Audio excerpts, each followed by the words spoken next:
A lovely Thursday, good afternoon, and thank you so much for joining us on today's media news on Crown Television. You're watching us live on DSTV channel 277, GoTV channel 23, and on Topstar on channel 89 DTT and 543 on DTH.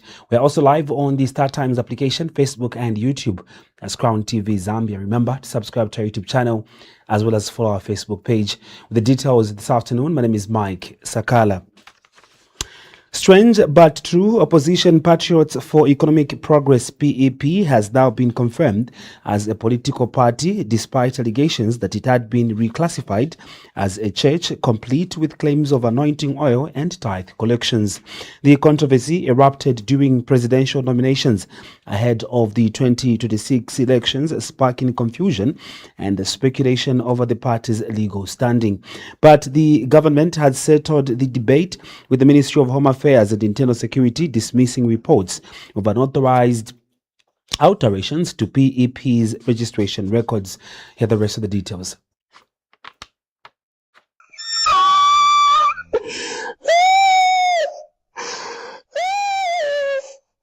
From trending during the 2021 general election for recording zero votes in several polling stations across the country, to trending in 2025 over public grief following the death of former President Edgar Chagwa, Sean Tembo has once again found himself at the center of national attention. This time, the outspoken leader of Patriots for Economic Progress is making headlines after alleging that his political party had mysteriously been turned into a church by the Registrar of Societies. The revelation surfaced on the 22nd of May, 2026, triggering public debate, political speculation, and widespread reactions on social media after records allegedly showed that PEP categorized under preaching and ministry activities instead of a political party. But as accusations mount against the Registrar of Societies, government has moved to clear its name. Ministry of Home Affairs and Internal Security Permanent Secretary Dickson Matembo has dismissed the allegations, insisting that at no point did the Registrar of Societies illegally alter or manipulate records belonging to PEP. Speaking to the press in Lusaka, Mr. Matembo has explained that the confusion stemmed from efforts by Mr. Tembo to urgently change office bearers ahead of the 2026 general election presidential nomination process.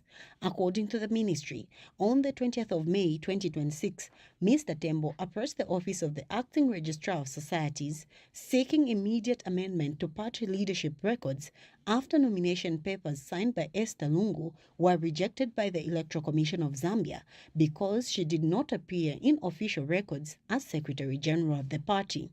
Government says Tembo attempted to have Ms. Lungu recognized as the Secretary General through letters submitted to the Registrar of Societies, but officials advised him that the process requires compliance with provisions of the Societies Act, including submissions of prescribed forms, fingerprints, certified NRC copies, and minutes of appointment meetings. John Handavu was consistently appearing as the General Secretary of the party, and the records would be maintained as such. However, he still insisted that the changes should be made in favor of Mr. Adam Onjovu. Thereafter, he left the office. On 21st May, in the morning, the Office of the Acting Chief Registrar notified the Electoral Commission of Zambia through a fresh printout that confirmed Mr. John Handavu as the legitimate General Secretary of the party, to enable the signing and the filing in of nomination papers for the party. And on claims that PEP had been converted into a church, government clarifies that the party has always existed in the registrar system as a political party, explaining that the preaching and ministry label merely originated from activity options selected from a drop-down menu during registration and did not affect the party's legal classification. There were no unauthorized changes on or to the party records held at the Registrar of Society. Further, the change that is being attributed to have been done by Prince Care in 2023 on case number 86675 at an internet cafe was never processed. It ended at application level because the applicant was neither an office bearer as required by the Societies Act nor an authorized representative of the party. It is worth noting that records at the Registrar of Societies have always maintained PEP as a political party on type of society, although the applicants on the registration of the party could have indicated the main activity as preaching and ministry as picked from the drop-down menu of the system. Mr. Matembo has also clarified that it is illegal for the Registrar of Society to alter any records of any political party or organization without the organization's approval. He has since maintained that all official records remain intact and available for public scrutiny as government attempts to contain a controversy that has evolved into one of Zambia's most bizarre political disputes ahead of the 2026 general election. For Crown TV News, Anna Mwila in Lusaka. The family of 25-year-old Fanny Kanyinji, whose two children were allegedly drowned in the Ngwerere River by her co-wife, has expressed concern over what they describe as delays by authorities to take the suspect before the courts of law. However, 3 months after the tragic incident, the suspect has reportedly not yet appeared before court, a situation that has left the victim's family questioning the pace of the investigations and justice process. Speaking on behalf of the family, Martha Jere says the continued delay has raised fears that justice may not be served, adding that the family feels abandoned despite the gravity of the matter. While the rest of the country has slowly moved on, for 25-year-old Fanny Kanyinji, time stopped the day her two children were swallowed by the waters of the Ngwerere River. Every day since February 25, 2026 has been a painful reminder of a nightmare she never imagined she would live through, losing both her children in one of the country's most heartbreaking tragedies. And what hurts even more is that the body of her youngest daughter has still never been recovered. The chilling allegations that the children were drowned by their stepmother, 26-year-old Mary Kachilika, sent shockwaves across Zambia, leaving many struggling to understand what could have driven a woman to allegedly commit such a cruel act against innocent children. But for Fanny, the headlines faded while the pain remained. 3 months later, the silence from the justice system is now becoming another wound the family must carry. No court appearance, no trial, no closure, only grief.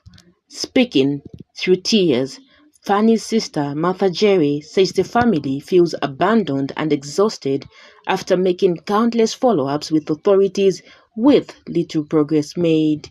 Ms. Jerry says Fanny has never recovered from the tragedy and continues to relive the horror every single day. Ms. Jerry says Fanny cries every day because the children she lost were her entire life, and the family thought that seeing justice begin would at least give her strength to carry on, but now they are beginning to lose hope. The family says the continued delay is slowly destroying their faith that justice will ever come for the two innocent lives lost in the river.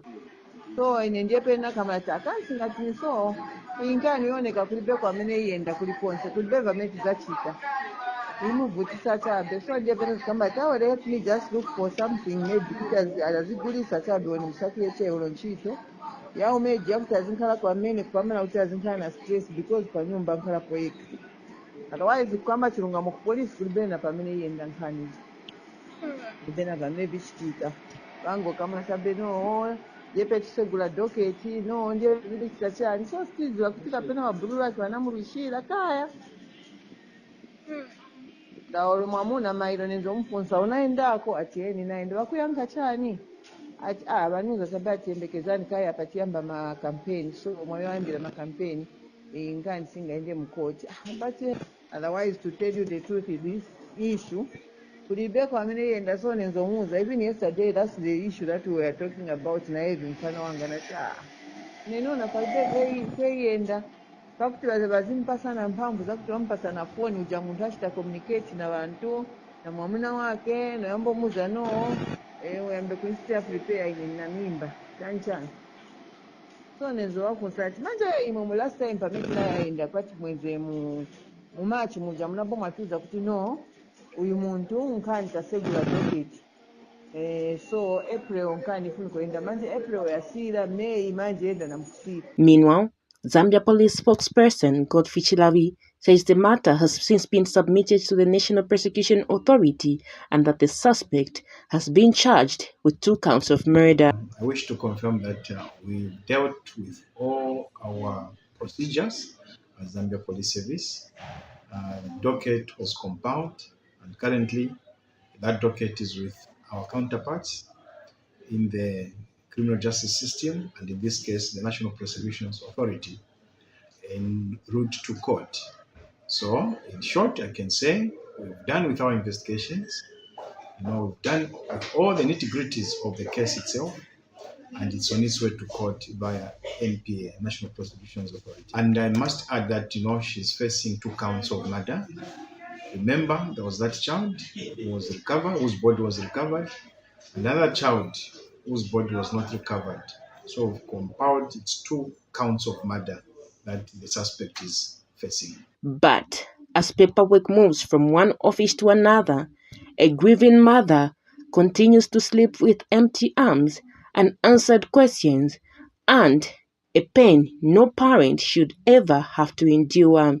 And for Fanny Kaninji, justice delayed is beginning to feel painfully close to justice denied. For Crown TV News, Tawanda Munyuki.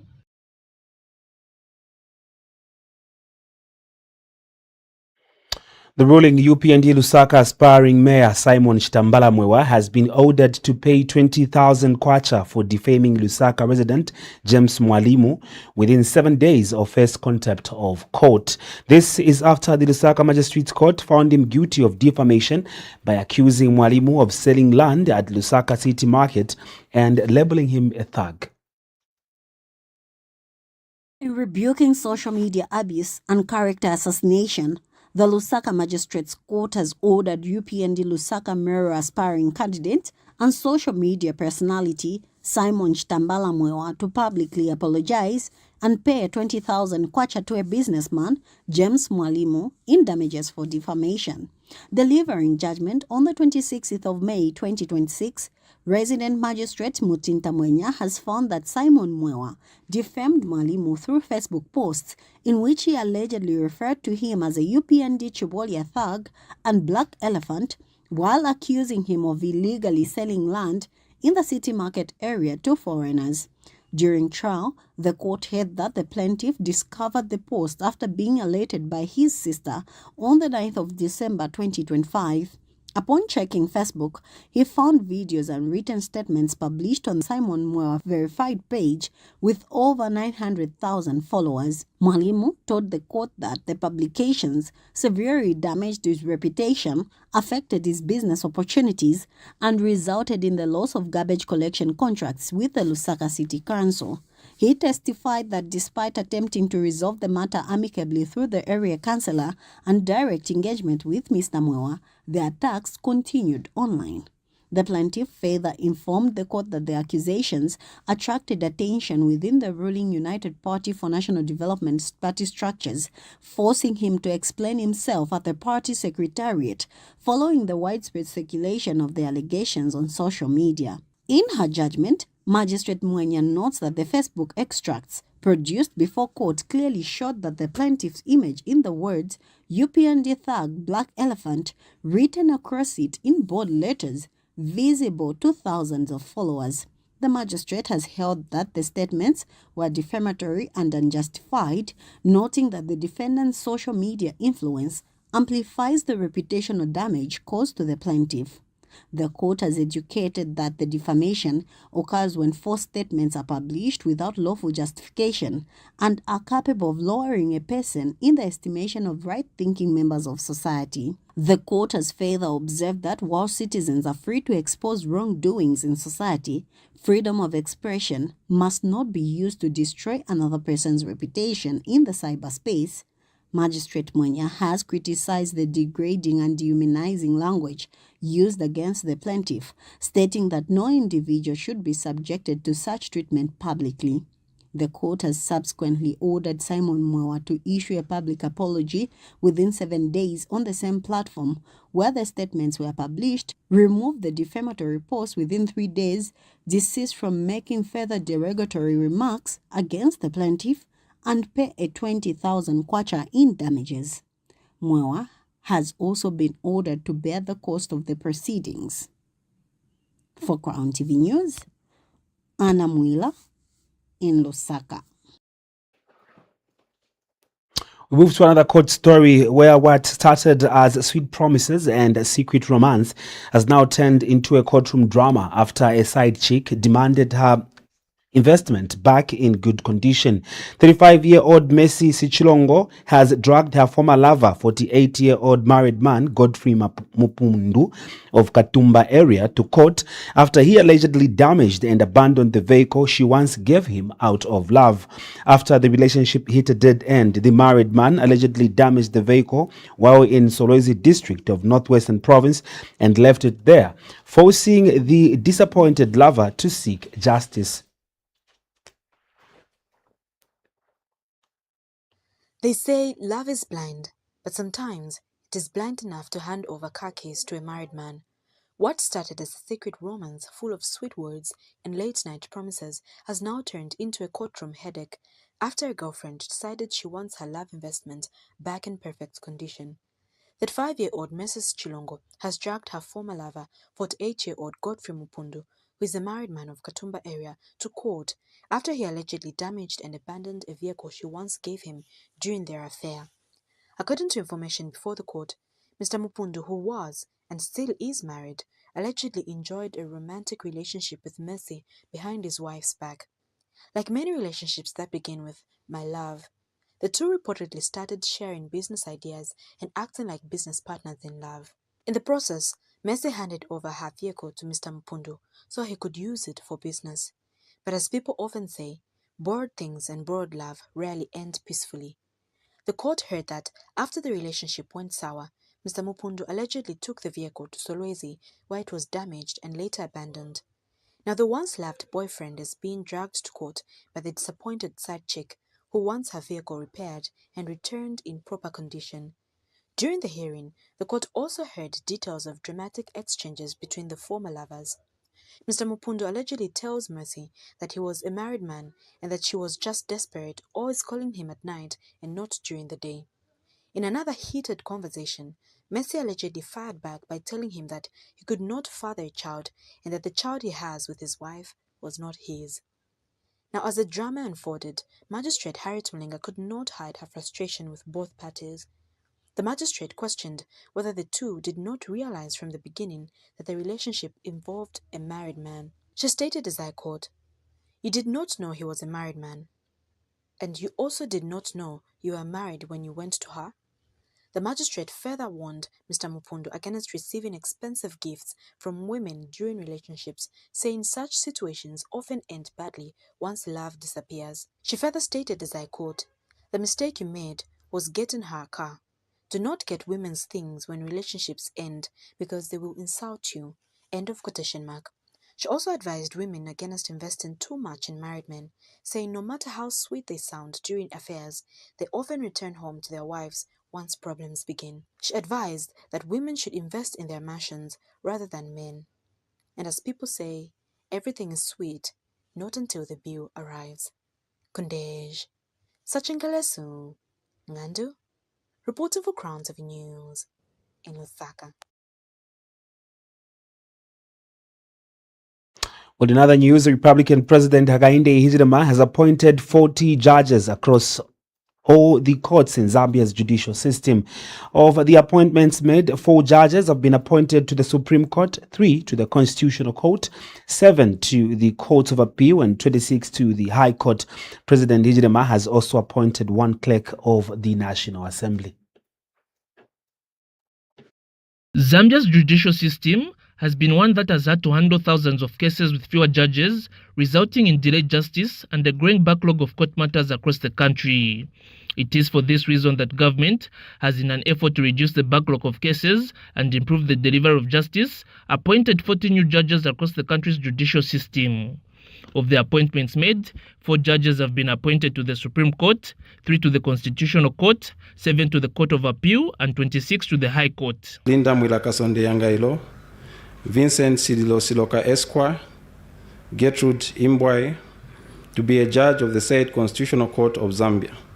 President Hakainde Hichilema has also appointed 1 clerk of the National Assembly.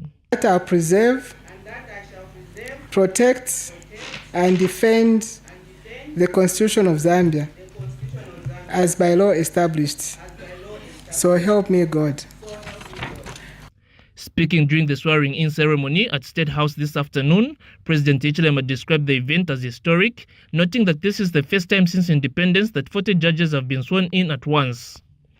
The head of state says delayed justice has negatively affected citizens and businesses due to the slow disposal of cases in the courts. Delayed justice have affected citizens of Zambia, members of our families, and the Zambia family, if I may call it that. Truly, some of us, we have been detention beds over years, got so frustrated when every time you went to court, your matter was adjourned. Never had. So citizens feel that pressure. And truly, when such a situation obtains, away from individual cases, but corporate cases as well, means business is slowed down. President Hichilema has further stated that increasing the number of judges will help reduce pressure on the judiciary and improve access to justice in all parts of the country. President Hichilema has further stated that increasing the number of judges will help reduce pressure on the judiciary and improve access to justice in all parts of the country. He has also urged the newly appointed judges to support government's decentralization agenda by serving in different provinces. Decentralization is part of the package. Some of you end up going in the provinces. Please don't say that you are a Lusaka woman or man. No, go to the province so we can deliver and make justice dispensation available to all our citizens. Reporting for Crown TV News in Lusaka, Chanda Mwango. This is the media news on Crown Television. Just now we go on a short break. When we come back, we'll be looking at sports news. Stay with us.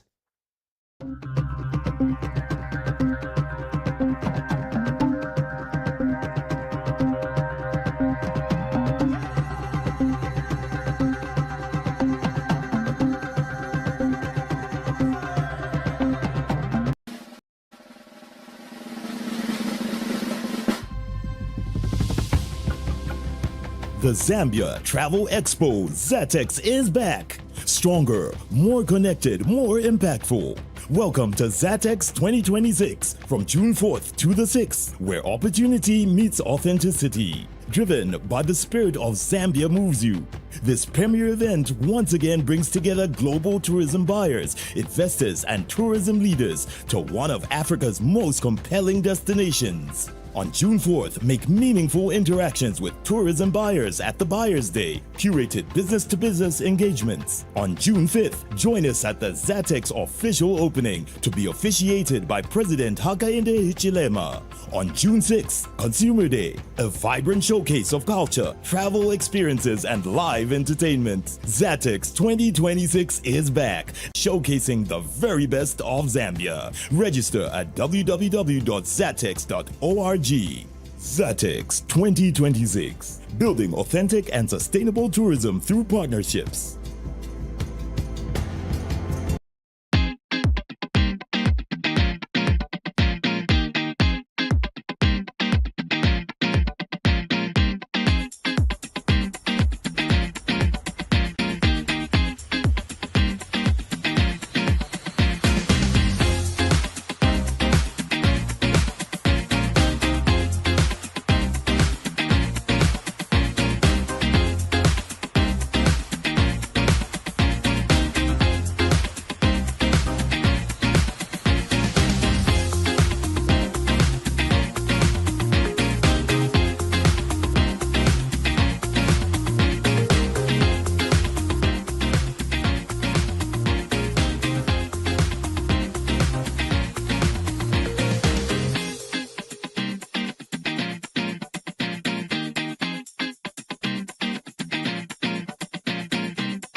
Everyone wonders why I'm always jovial and happy. Every day, every time. At work, even under pressure. At play, always under control. Even with Bay, I always shine. And today, I get to share my secret companion, Best Kombucha. Gives me the energy but also boosting my immune system as I go by my day-to-day activities. Toileta mami, we best kombucha sonwemu. Toileta daddy, we best kombucha sonwemu. Iye na ni best kombucha. Best kombucha. Iye na ni mo kombucha. Now you know. Best kombucha. Iye na ni best kombucha. Nutricom best kombucha.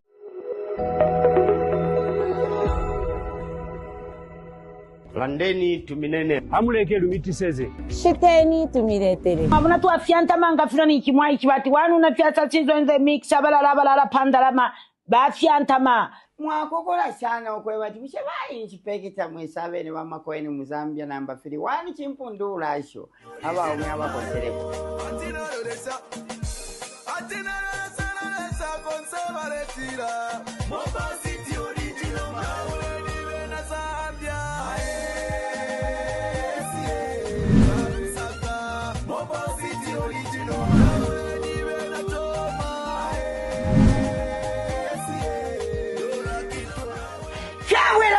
Kuwina kumobo city ukutamba no kuwina Chila mulungu pasondo ku Crown TV ne nshita ya 19 sate ifya kuwina Mobile City, the phone's paradise.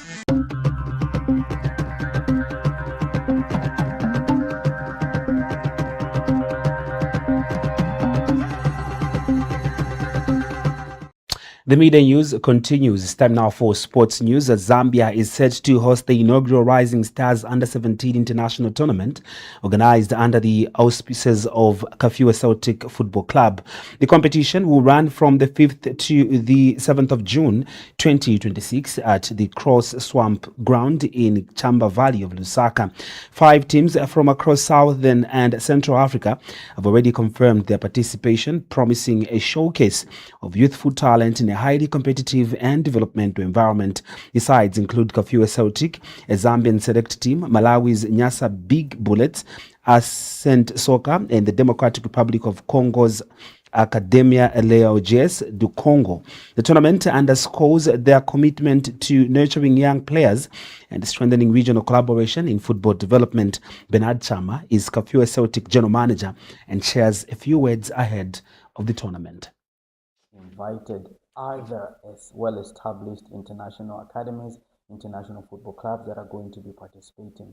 So far, we have confirmed participation from the Democratic Republic of Congo, from Malawi, and above all, we have confirmed participation from our international renowned scouts and football experts and football consultants that are going to be coming in from Europe just to come and spot some of the best talents that the region has to offer.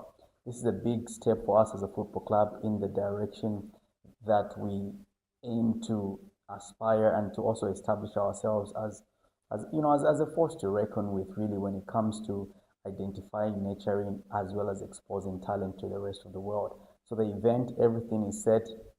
Preparations have reached in full swing, and we are super excited. The players that are coming in, the players that have been assembled from the local select side, as well as the under-17 boys that we already have at the football. And that sporting story brings us to the end of today's midday news. On behalf of the entire newsroom and the rest of the production crew, my name is Mike Sakala. Good afternoon and continue watching Crown Television.